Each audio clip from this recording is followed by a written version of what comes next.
Hello and welcome to Wisconsin in Focus, powered by the Center Square. I'm JD Davidson, the Center Square regional editor in the Midwest. Joining me today is Ben Yount, Wisconsin contributor for the Center Square. Ben, how are things? Things are improving. Less than 3 weeks to pitchers and catchers report, and the Brewers just signed 30 home runs at first base for about $17 million a year. So Packers are done. Time to start thinking baseball. And my God, my weekends need it. I cannot watch any more college basketball or F1 racing. We need to get something on. I don't need to watch the Mountain West, choke it up 65-72, and not for me. Yeah, you can always tell in the Midwest when we've turned the corner, or we think we've turned the corner when we start counting down days to pitchers and catchers in Florida. We are recording this on Thursday, January 25th, 2024. Ben, an interesting report came out this week from the Wisconsin Institute for Law and Liberty. It compared math and English language arts scores at public, charter, and private schools involved in the state's voucher program. Tell us a little bit about what that report showed. This is School Choice Week, and every year you get a flurry of stories, and we write our fair share here at the Center Square about the virtues, the successes, the challenges for school choice. And the common knock on choice schools from the supporters of traditional public education is, that's what happens when you get to cherry pick these kids. Well, you're comparing kids who don't have to go, kids who don't come from these neighborhoods in Milwaukee or Racine or parts of Green Bay. They look for every little scrap that they can to discredit the idea that when you take kids out of failing public schools, and anybody who's actually ever taking a look at the test scores for Milwaukee public schools know that as a district, they're failing. The state's Department of Public Instruction may give them, meets expectation, but when you've got single digit proficiency in some schools, they're obviously failing. And this report from Will, the Apples to Apples report, takes a look at kids and says, okay, what happens when you take majority African-American schools? What happens when you take majority low-income schools? What happens when you compare choice schools to rural schools? When you're looking at the same kinds of kids, how do choice schools do? And unsurprisingly, choice schools do better. The bullet point, students in the Milwaukee Parental Choice Program, and that's Milwaukee public school kids, showed proficiency rates in private choice schools 8.6% higher in English and 6.9%, so 7% higher in math on average compared to traditional public schools. Now, this is not comparing kids in the affluent suburbs. This is not finding some charter school somewhere that does really well and comparing it to the worst public school in the state. This is going apples to apples with kids in Milwaukee schools, largest school district in the state, and choice students do better. Milwaukee charter school kids were 7% and 6.5% higher in English and math compared to kids in traditional public schools. Statewide, the gap is 3%, but again, you want your kid to do 3% better or 3% worse? You want your kids to be 7% better in reading or 7% worse? And this is just another snapshot.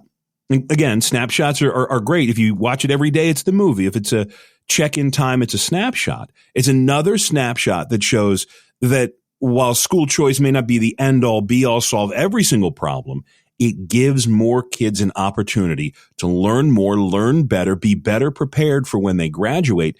And that's what school choice supporters say the point is.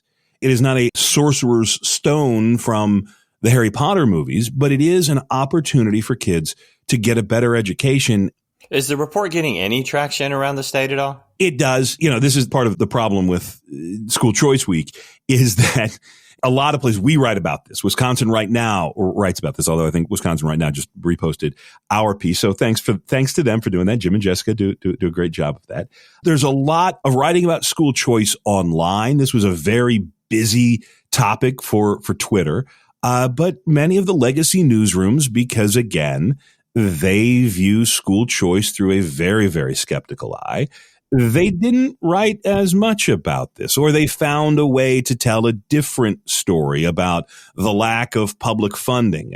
Chris Larson, a Democrat out of Milwaukee, was all over Twitter today talking about how poor public schools in Wisconsin are being forced to go to referendum to get $1 billion because state lawmakers haven't kept up with funding. And that's the story that the Wisconsin State Journal will run with, as opposed to, hey, you know what, if you spent that money actually educating kids as opposed to paying teachers or building school buildings, maybe you'd have some different test scores. But yeah, this is one.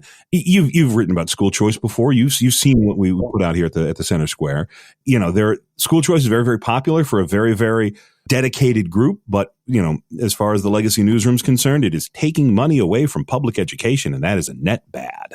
You know, I did think this report was a little different than most around the country, where it did try to compare at least apples to apples.